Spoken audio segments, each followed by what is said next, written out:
relationship with your customer. Hello, and I know you do this. Please go an extra mile. Go an extra mile. Unatakanga kufanya biashara na mtu mnaelewana. You understand them. Hello? Hello. Please, let's build relationship, strong relationship, and that's where we get referral business. They work with me. They are not hit and run. Ashalipa yake tumempatia title, tusonge yako kengine. No. Huyu mmoja amenunua, huyu ndiye atampatia referral. Hello? Can you hear somebody have opened a salon ukibia kwake? By the way, kuna salon mpya pale ukibia. Will you go there? Utasema, by the way, if you ask the lady, gentlemen, you are the one talking there. Where do you think these beautiful ladies went to do the braids over the weekend? Most of them went where? Which specifically utasikia hiyo jina? Wanaenda wapi?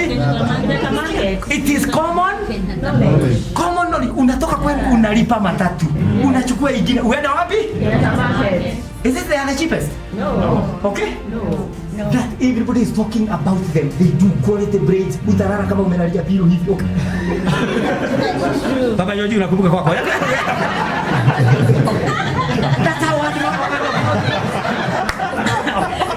So from right, left and center unasikia zote tunaenda Kenyatta.